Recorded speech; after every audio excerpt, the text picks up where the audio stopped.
sholat. Ini rasa-rasa keluar ini semua. Mau taruh kamera di atas. Ayo, aku bilang juga keluar semua. Sakit ibu. Cik, itu salah. Sudah. Sudah. Iya, 250. Itu buang. Ya, taruh sini. Ada kamera. Ais bukan jadi pecoro, cok. Walaupun tidak ada waktu membayar paket pun tidak pecoro aja. Ainul Haq. Asya baru mau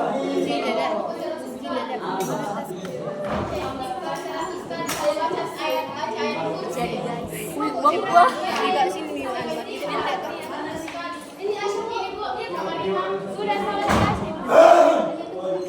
Rima tidak mau karena jilbabnya, astagfirullah.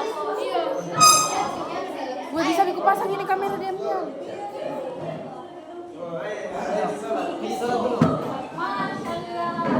Belum bisa sholat coy.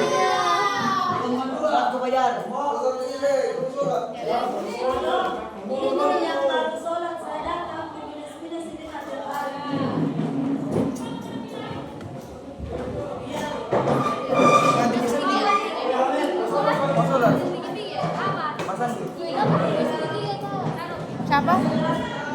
Oh, yang aku dengar. Sudah ibu.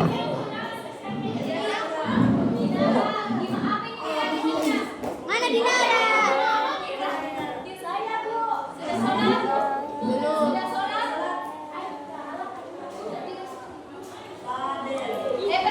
Sholat ibu. Muti masih telat kamu pasang? Masih telat kamu? Sudah makan sholat ibu. Iya. Tidak, mau kamu menghapus di atas pakai.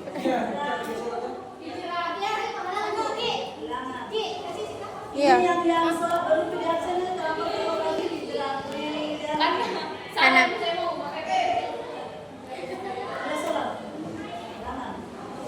Tidak ibu. Ya Rabbi bilang stop.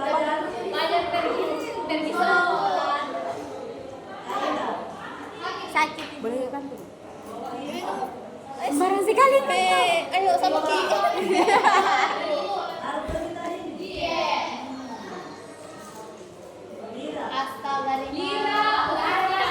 Rima, apa itu? Kasih Apa tuh?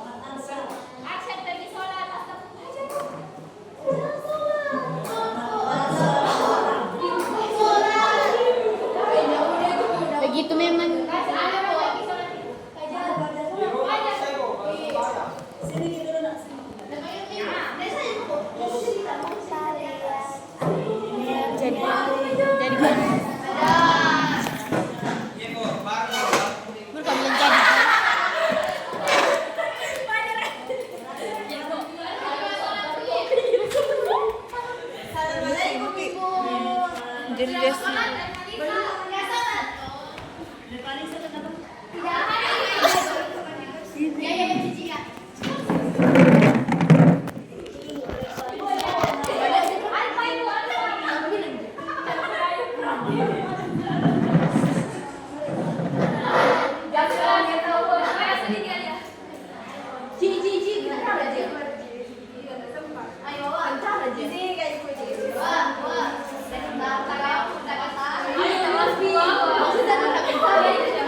Perkenalkan, nama saya Muhammad Reski dari Pro.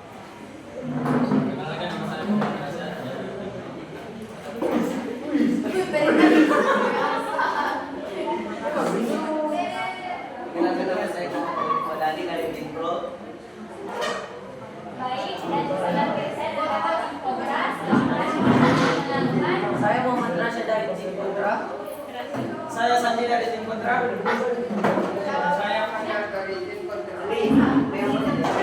Saya mau menjadi Armansyah dari tim kontra.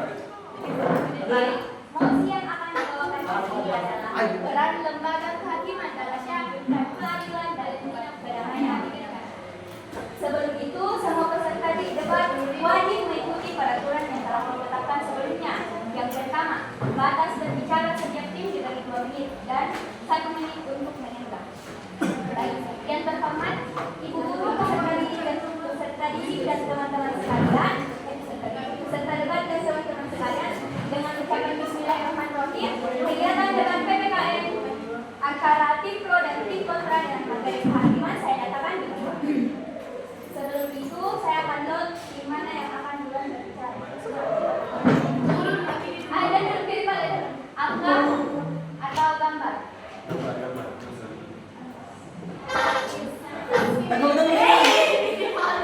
Balik. Balik tidak. Jangan.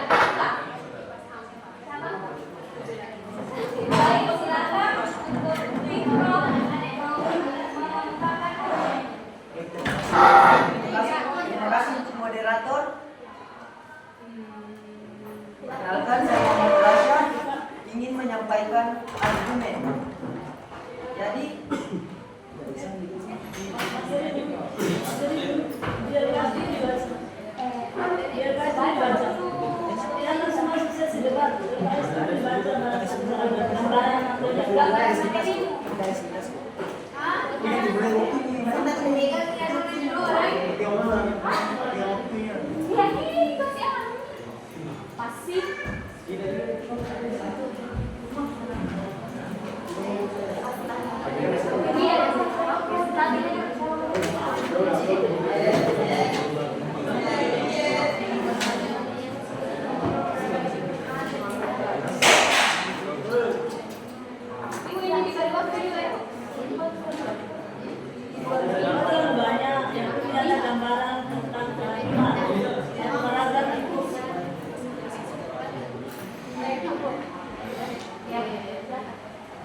peran hakim sebagai pelaksana kekuasaan kehakiman.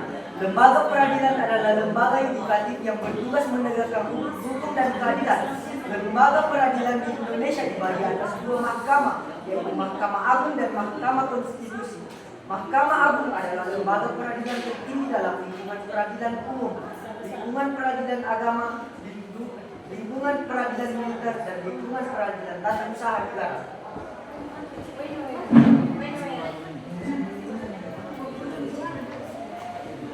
Jadi, kode etik adalah seperangkat prinsip norma atau pedoman yang mengatur perilaku dan tindakan individu atau kelompok dalam menjalankan tugas dan tanggung jawabnya. Kode etik biasa dirancang untuk memastikan bahwa semua anggota dalam suatu profesi atau organisasi bertindak dengan cara yang etis, profesional, dan bertanggung jawab. Kode etik bagi hakim memiliki peran yang sangat penting dalam menjaga integritas, profesionalisme, dan kepercayaan publik terhadap sistem peradilan.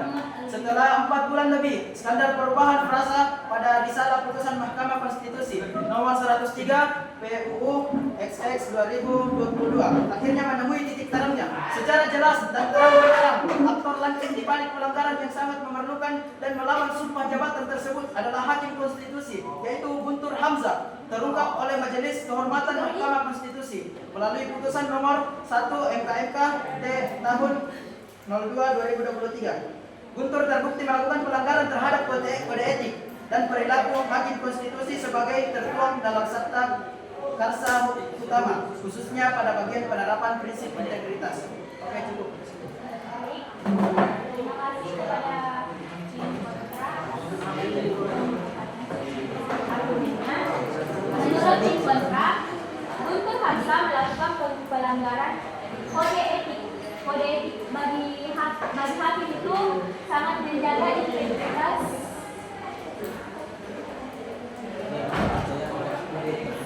dan kepercayaan terhadap publik terhadap sistem peradilan. Nah, ada tanggapan untuk tim kontra dan tim kontra.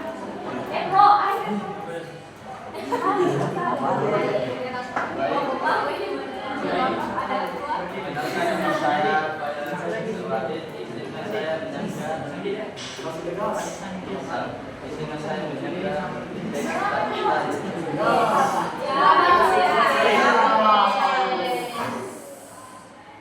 Kasus tadi menunjukkan bahwa sistem peradilan memiliki mekanisme untuk menangani pelanggaran penegakan kode etik melalui majelis kehormatan Mahkamah Konstitusi, menunjukkan bahwa ada upaya untuk menjaga integritas dan akuntabilitas hakim. Sanksi dari hakim Guntur Hamzah mencerminkan bahwa pelanggaran etika tidak akan toleransi. Tindakan ini berfungsi sebagai pengingat bagi semua hakim untuk mematuhi prinsip integritas dan etika dalam menjalankan tugasnya.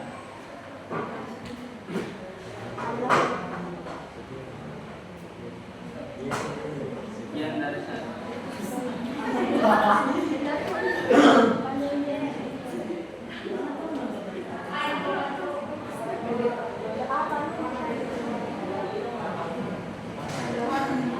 Apa ini yang disampaikan ke sana biar kelihatan kita berdebatnya bagaimana. Masih ada waktu tak? Masih di belakang biar tahu.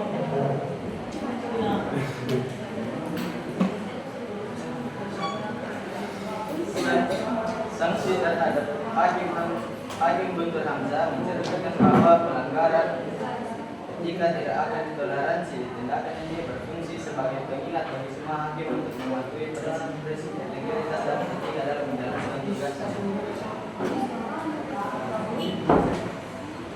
Menurut tim kontra, Guntur Hamzah telah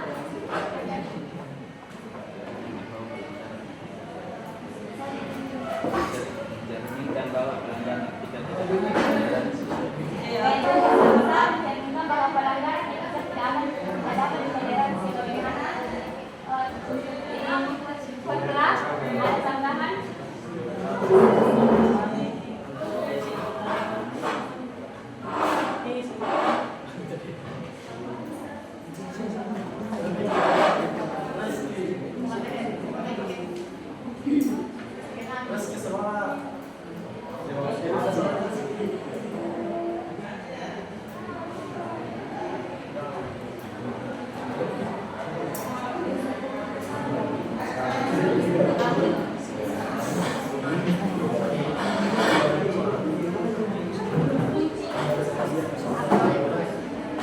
Terima kasih kepada moderator karena memberi saya untuk berbicara. Perkenalkan, nama saya Sandi. Saya akan menyebar. Memang pelanggaran tersebut tidak akan ditoleransi. Tapi kan kode etik ini adalah sebenarnya prinsip atau norma dan pedoman yang untuk mengatur perilaku tindakan individu atau kelompok dalam menjalankan tugas dan tanggung jawabnya. Apakah sudah sepantasnya seorang hakim melanggar kode tersebut? Sekian.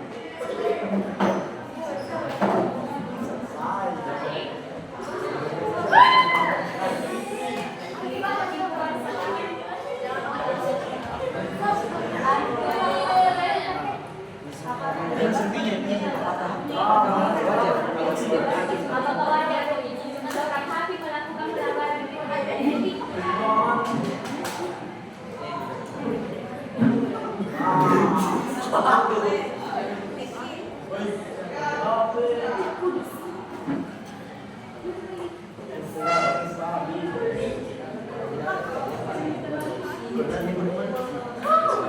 Tidak ada tambahan, hanya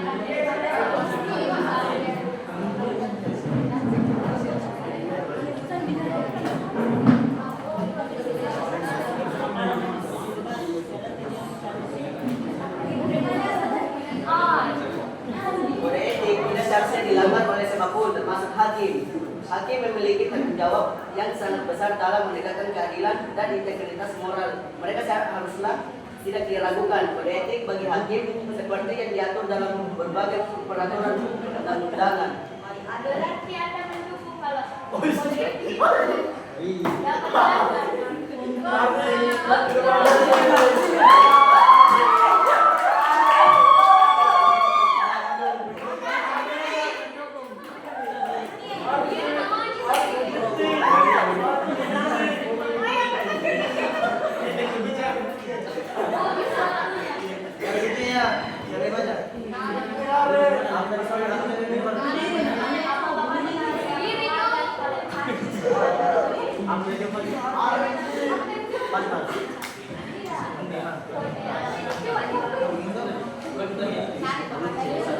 Kontra. Nah, terus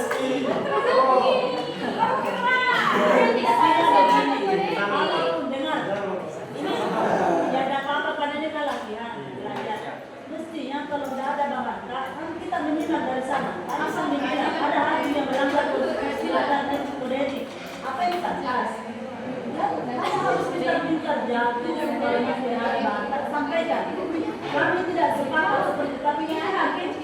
Ini kan diproses sebagai bentuk konsisten terhadap pro. Jadi ini tidak membenarkan. Kita membenarkan, tapi ini hakim akan ditindak sebagaimana perbuatannya. Apalagi kalau kasusnya sebenarnya contoh, ada kasus hakim melanggar kode etik, dia dijatuhi hukuman sekian. Alasan dari apa? Jangan membiarkan ini.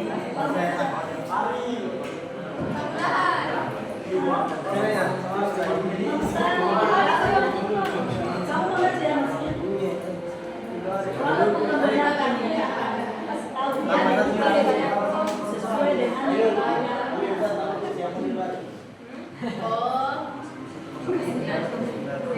Baik, akan didapatkan kontrak. baik, terima kasih kepada para pendengar. Perkenalkan nama saya Muhammad Ali Permansyah. Masih banyaknya kasus menerima suap yang dilakukan oleh hakim, salah satunya dilansir dari artikel Kompas TV.com, kasus Hakim Agung Sudrajat Dimyati memutuskan pada tahun 2022 ketika Komisi Pemberantasan Korupsi atau KPK menetapnya karena diduga terlibat dalam praktik suap untuk mengatur putusan di pengadilan. Sudrajat diduga menerima uang dari pihak-pihak tertentu yang berupaya memengaruhi hasil keputusan dalam perkara yang sedang ditangani. Penangkapan ini menjadi sorotan besar karena Sudrajat adalah seorang hakim agung yang seharusnya menjadi panutan dalam penegakan hukum. KPK menemukan bukti-bukti yang menyebutkan adanya transaksi suap dan pengaturan yang tidak transparan dalam proses pengadilan.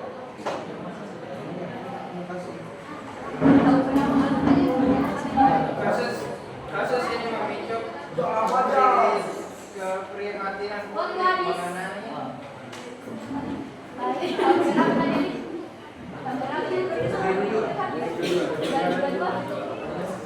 Baik, mengikuti kontrak, Hakim Agung Sudrajat merupakan hakim agung, tapi pada tahun 2022 Agung Sudrajat terlibat dalam praktik suap. Bagaimana?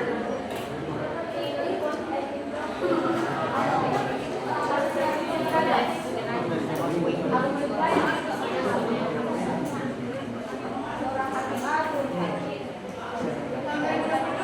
agung. 2022 beda. Siapa bisa? Ayo nomor. Oke, banyak ulang. Agung Sudrajat. Assalamualaikum warahmatullahi wabarakatuh. Saya perwakilan dari tim Pro akan menjaga tim kontra. Oke, baik. Kasus tadi menunjukkan kasus serius mengenai suap di kalangan hakim, khususnya Agung Sudrajat. Namun aspek yang perlu dipertimbangkan, kasus ini adalah kasus individual dari Agung Sudrajat dan tidak mencerminkan seluruh hakim atau sistem peradilan secara keseluruhan. Banyak hakim yang bekerja dengan integritas dan menjunjung tinggi nilai-nilai keadilan. Terima kasih. Saya kembalikan ke moderator. Selesai. Di mana kita pro dengan yang kasus individual. Iya, tapi kan kamu harus lebih pro lagi bahwa ini dunia itu masuk keadilan. Jangan lupa ini hakim Sudrajat itu dikenal mengenai vonis seumur hidup dan pertama kali di Indonesia ini yang bikin malu, tapi kan dia disanksi. harus jadi itu kita nyampaikan karena dia melakukan seperti itu. Hakim ini hakim didengar hukuman seumur hidup. Ini salah satu bentuk betul-betul bentuk bahwa hakim mau sampai kepada keadilan. Orang hakim itu sendiri harus dihukum. Nah, ini tidak hukuman, hakim sudah dihukum. Terus begitu namanya sebelum tampil kasus ini.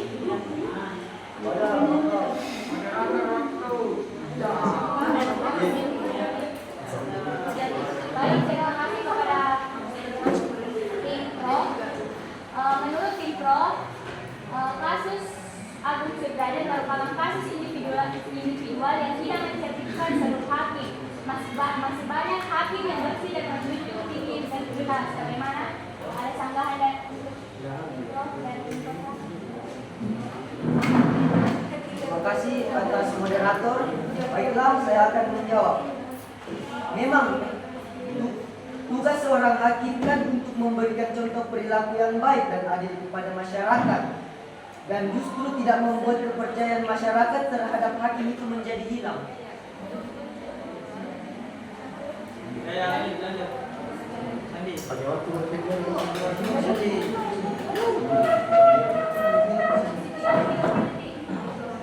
Oke, jadi kan memang kan masih banyak hakim yang menjunjung tinggi integritas. Namun salah satu hakim saja yang ketika dia sudah kedapatan melakukan pelanggaran atau kesalahan, itu bisa saja mencemari nama peradilan. Jadi itu saja yang bisa saya sampaikan. Saya kembali.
Baik, akan dilempar kembali dari Terima kasih kepada moderator. Baiklah, jadi banyak kasus yang muncul belakangan ini memperlihatkan elegi penegakan hukum. Orang miskin gampang diproses ke meja hijau meski karena kesalahan kecil, tetapi hukum sulit menjangkau ke atas dengan berbagai dalih. Kisah anak yang dijatuhkan karena kasus pencurian sendal bukan hanya satu-satunya perkara yang bisa menimbulkan kesan keadilan hanya milik orang bermodal alias berpuranya dan punya jabatan.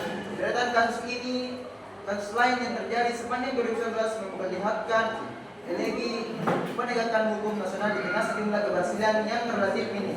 Di negeri ini, orang yang memang secara ekonomi dan struktur sosial bukan cuma susah mendapatkan hak atas pendidikan dan kesehatan, tapi juga sulit untuk mendapatkan keadilan.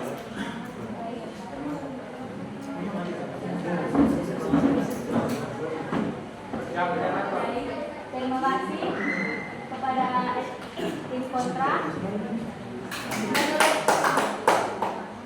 Menurut tim kontra, orang miskin dapat diproses ke meja hijau. Kasus pencurian sandal ini menunjukkan adanya diskriminasi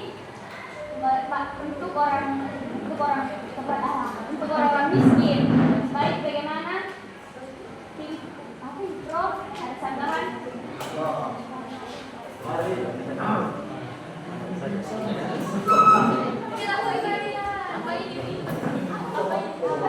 Baik, terima kasih kepada moderator telah menyelesaikan.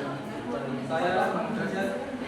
Meskipun ada kasus seperti itu yang menunjukkan ketidakadilan, penting untuk diingat bahwa sistem peradilan juga memiliki banyak contoh di mana keadilan ditegakkan tanpa memandang status sosial atau ekonomi. Banyak individu dari berbagai latar belakang berhasil mendapatkan keadilan melalui proses hukum. Baik,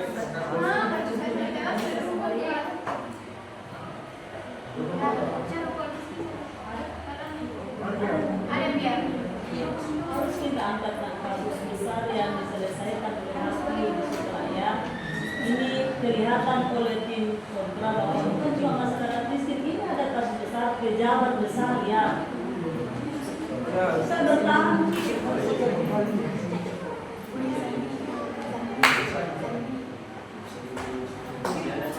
Adalah kita siapkan kasus besar di negara mungkin yang berhasil dijatuhi hukuman.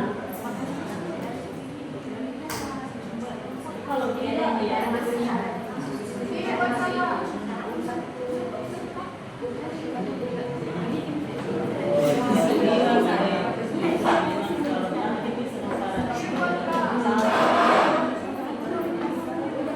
dua menit jawab. Baik, terima kasih kepada Impro atas sanggahannya. Menurut Impro, meskipun banyak kasus dan ketidakadilan, sistem peradilan banyak ketidakadilan, namun banyak kasus besar yang berhasil dijatuhi hukuman tanpa memandang latar belakang. Dan kasusnya baik. Ada sanggahan dari kontrak banyak dari kasus besar yang berhasil dijatuhi hukuman tanpa memandang latar belakang. Banyak kasus pejabat tadi tidak ada kasus.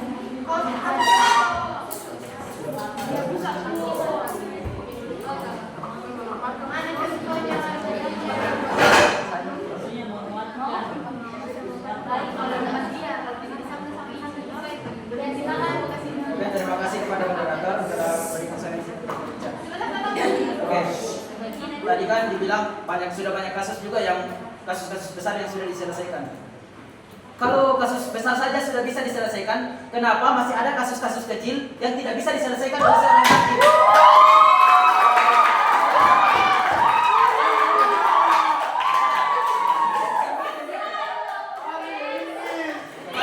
Pada saat ini memang masih sering terjadi kasus-kasus yang melibatkan orang miskin yang sampai dibawa ke meja hijau.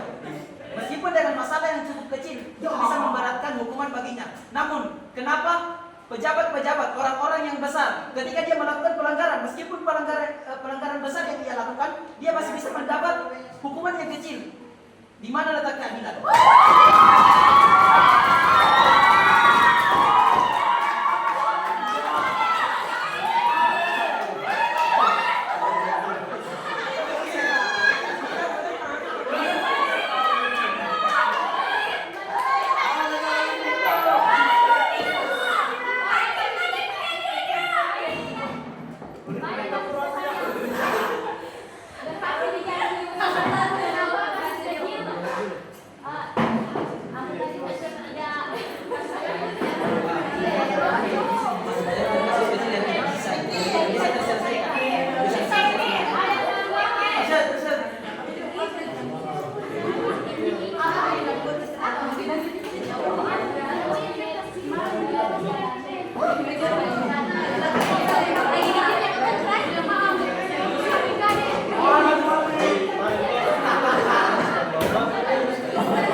Awas dulu menit. Iya, Bu, baca nanti.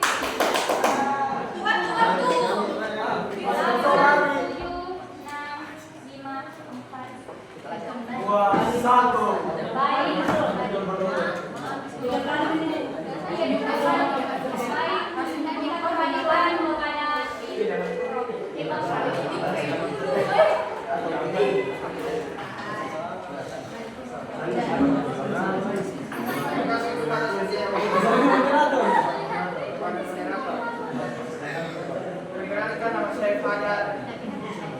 Kejaksaan Agung atau penyakit terdakwa Gregorius Ronald Tanor, anak ex anggota DPR Edward Tanor atas dakwaan pembunuhan terhadap Dini Serap Aprian Juli. 29 Majelis Hakim Pengadilan Negeri Surabaya dinilai mengabaikan fakta di lapangan. Hakim lebih melihat kepada tidak ada saksi, padahal ada yang meninggal.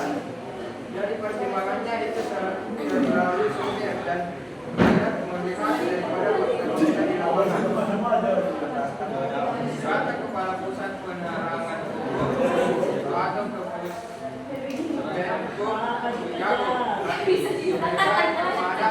wartawan Kamis 25 Juli.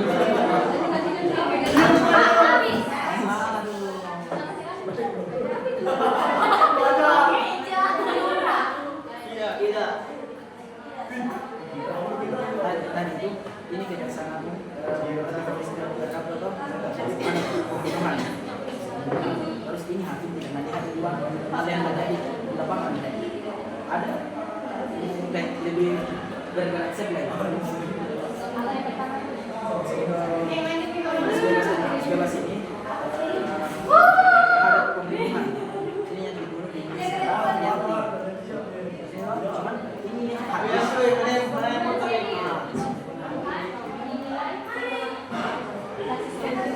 ini Serafian. Ini hakim ngapain kami itu fakta yang berbeda itu. Baik, terima kasih kepada Sekda yang diangkat di kasus pembunuhan yang dimana hakim dinilai mengabaikan fakta di lapangan. Bagaimana? Pro ada sanggahan.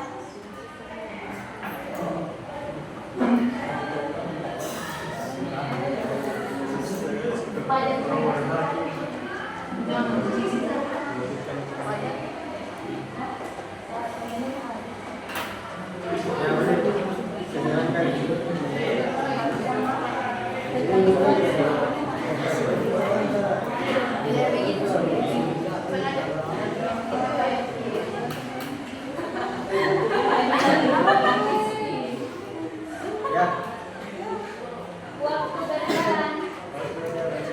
Besok lagi ini Pak Kaja.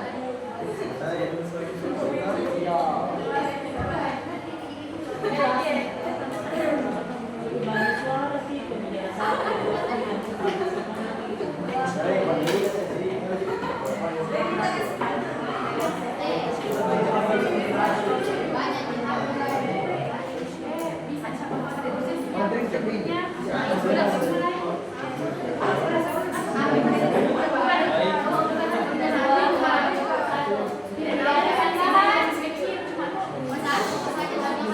Baik, saya memberikan yang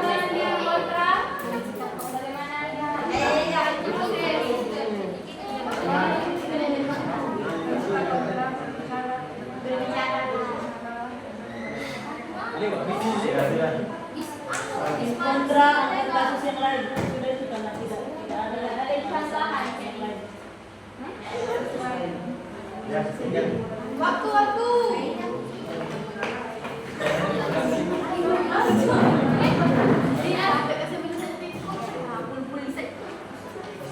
Terima kasih atas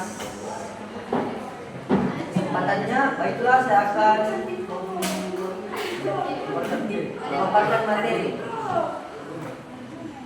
Lembaga kehakiman di Indonesia masih sering dikritik karena masalah korupsi dan ketidakadilan, terutama bagi masyarakat yang kurang mampu. Laporan tentang korupsi dalam proses peradilan seperti kasus suap terhadap hakim melemahkan kepercayaan publik. Selain itu, akses terhadap keadilan masih belum merata, sedang dengan banyak masyarakat kecil kesulitan mendapatkan bantuan hukum yang memadai. Putusan pengadilan yang seringkali dianggap memihak pihak yang lebih kuat, baik secara finansial maupun politis. Contoh kasus pada tahun 2001 terjadi beberapa kasus di mana hakim pengadilan tindak pidana korupsi atau tipikor terlibat dalam praktik suap. Beberapa hakim diduga menerima uang untuk mempengaruhi putusan dalam perkara korupsi yang mereka tangani. KPK melakukan penyelidikan dan berhasil menangkap sejumlah hakim yang terlibat dalam skema suap ini. Mereka dituduh melakukan tindakan yang merusak integritas lembaga peradilan dan menciptakan ketidakadilan dalam penegakan hukum. Penangkapan ini menjadi sorotan publik dan menambah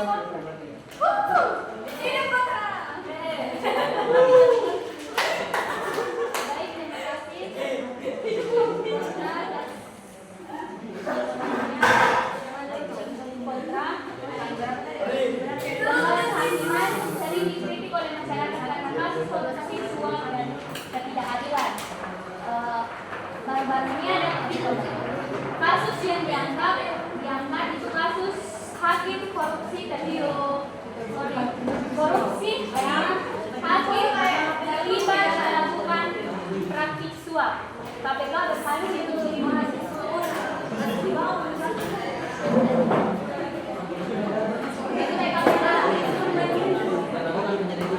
hasil menangkap sejumlah hakim yang terlibat. Menangkap sejumlah hakim yang terlibat.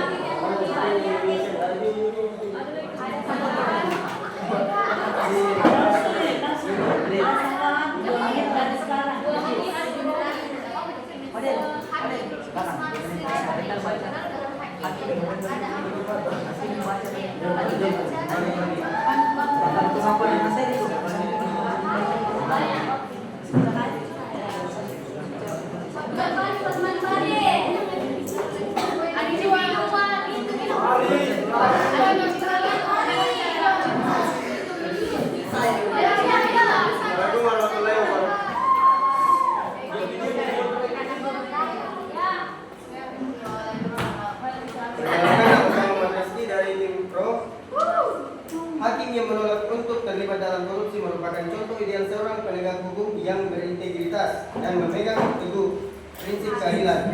Hakim seperti biasa,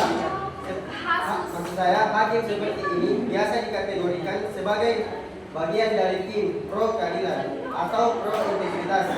Mereka adalah individu yang berkomitmen untuk menjaga kehormatan profesi mereka, menolak segala bentuk suap,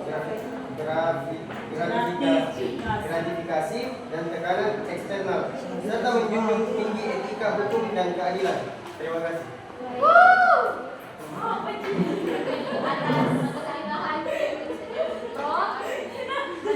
Mereka itu masih banyak hakim yang menolak segala bentuk suap. Bagaimana ada sanggahan? 2 menit dari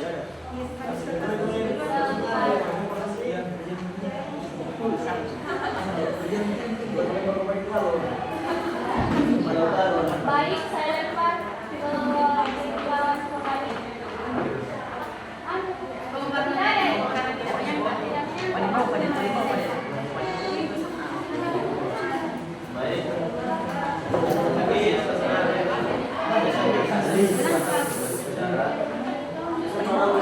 Lembaga kehakiman Indonesia memiliki eksistensi yang diatur dalam undang-undang sehingga bebas dari pengaruh lembaga eksekutif dan legislatif.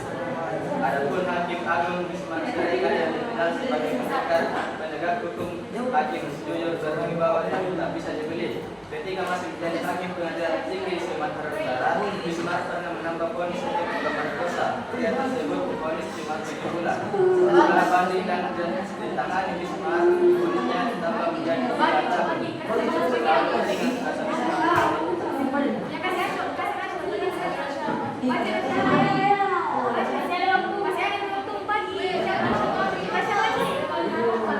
Baik,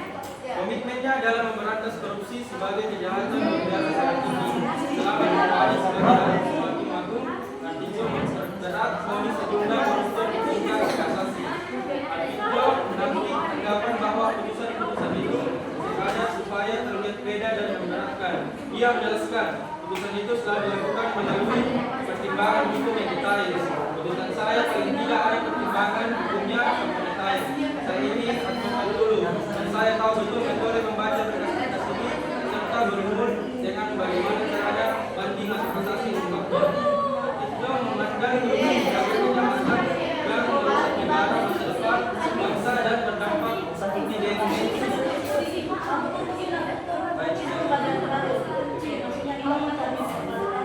Ini kalau sudah ada penambahannya, kamu simpan itu langsung kasih tahu. Ini bukti bahwa lembaga kehakiman itu tetap berintegritas. Baik, menurut Hakim Agung Bismar Siregar sama sebagai pendapat dan juga masih menjadi hakim pengadilan negeri Sumatera, Bismar pernah menambah vonis untuk pemerkosa pria tersebut divonis 7 bulan. Setelah banding ditangani Bismar, vonisnya ditambah menjadi 3 tahun.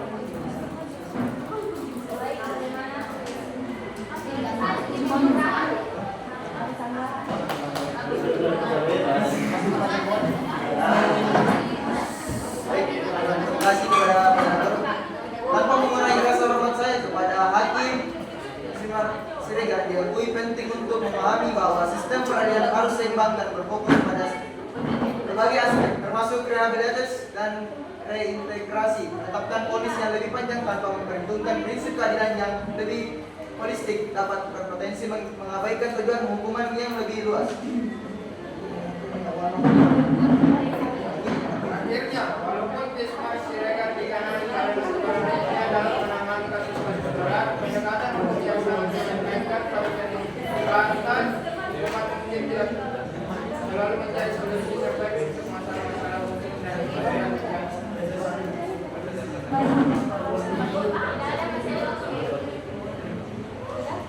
Terima kasih kepada Hakim Bismar Akhirnya, itu yang akhir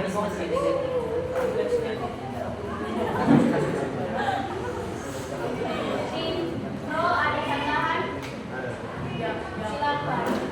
Baik, saya meskipun rehabilitasi dan reintegrasi penting, sistem peradilan itu harus menekankan akuntabilitasi.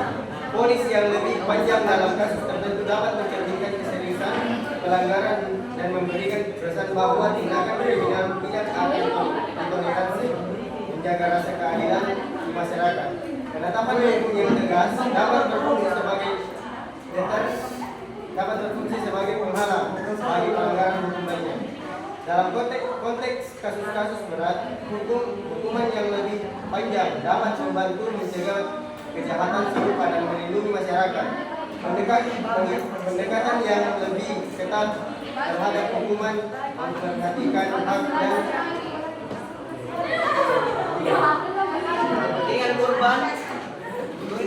kepentingan korban, keadilan untuk korban harus menjadi prioritas dan hukuman yang berat dapat memberikan rasa keadilan bagi mereka yang menderita akibat kejahatan. Meskipun penting untuk mempertimbangkan rehabilitasi sistem peradilan.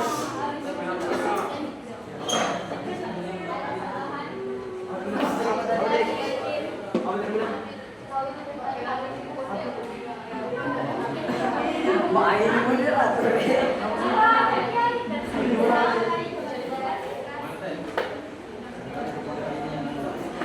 Itu tadi nama.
Kecuali kalau kalian bilang saya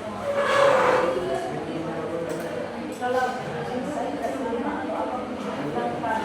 Kedua,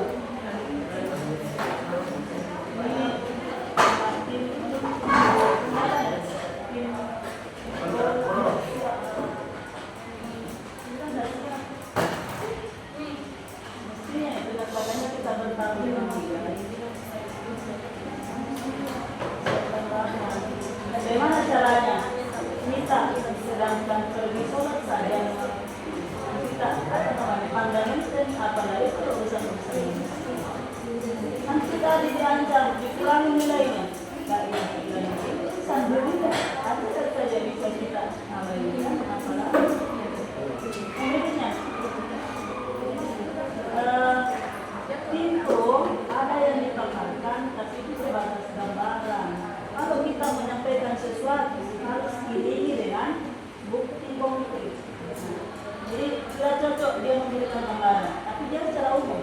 Contohnya kasus-kasus besar yang sudah ditangani antara lain, maka itu berita. Jadi kita menyimak apa yang disampaikan oleh tim lawan, baru nanti boleh kita komentari sebelum kita membacakan. Ada kan yang dibacakan oleh Reski. Ada tadi kita sampaikan bahwa banyak kasus besar yang sudah diselesaikan, tapi itu menjadi mental kembali karena kami tidak punya data dan kesimpulan dari sana.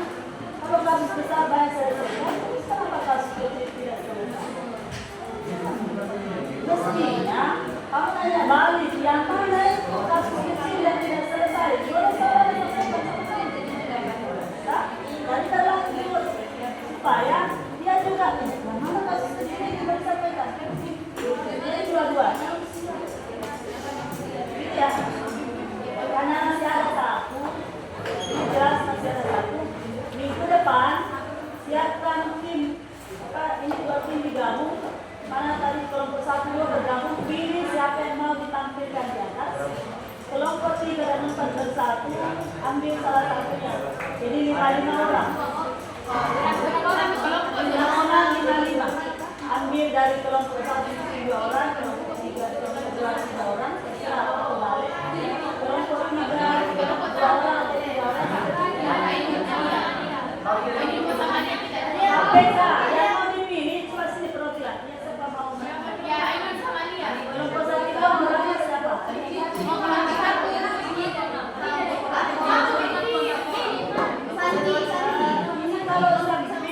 kalau Santi nak kayaknya buatnya 5 orang.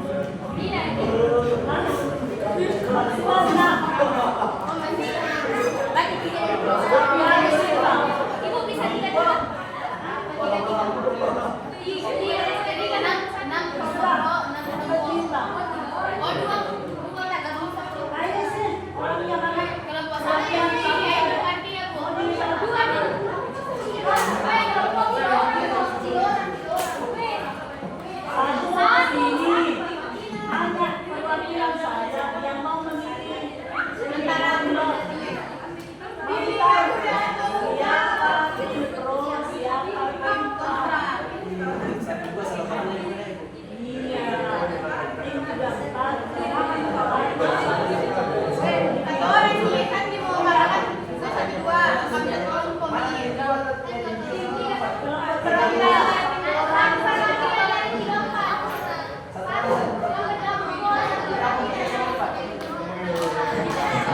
salah satu moderator yang harus diambil. Yang bisa ngomong yang paling bagus. Iya, sama dengan moderator. Aku sudah misalnya aku yang moderator. Oh, sweet. Aku pipa aku.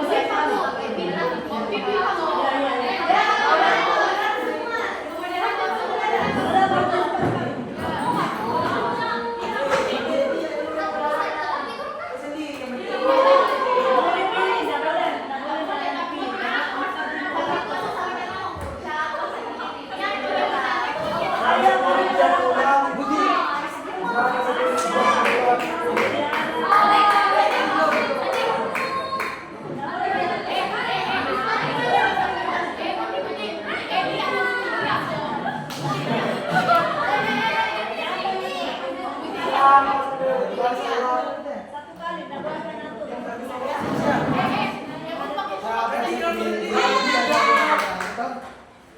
Nah, dah jujur, awas.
Pulang guys. Oke guys, selesai.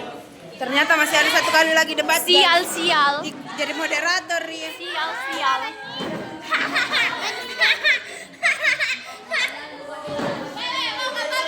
Menang gak guys? Turun gak? Kau diam. Kak, siapa saja kau yang tanya? Cici, debat. Anda mau kau sumpah. Apa siapa saja kak? Alia, kamu, Ira. Cukup 3. Kenapa tidak ikut kau ya? Pika sama Panji kau naik.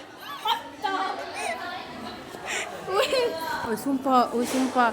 Anu mau pica Alia. Pica Alia kau.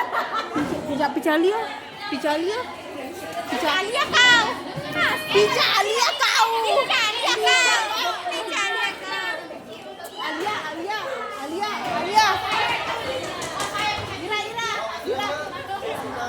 Ai.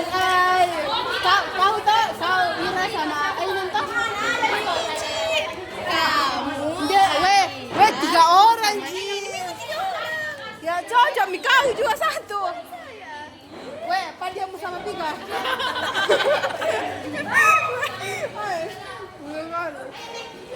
Mana sih cuma taruh? Sudah memilih apa? Kasih kau cuma tahu betul. Lillahi. Lillahi kak.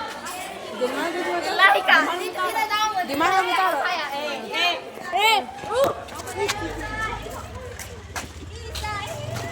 Aku berhasil mengambilnya. Ternyata kamu menyelamatkan kunci motorku. Kenapa 4 orang dari kelompok? Tak apa siapa saja. 3 orang Kiki dari Ya, itu aku bilang kenapa bilang rampak. 3. Dia bilang dia kamu Pici. Tidak mau kok. Bisa berempat bisa. Cepat sebelum datang.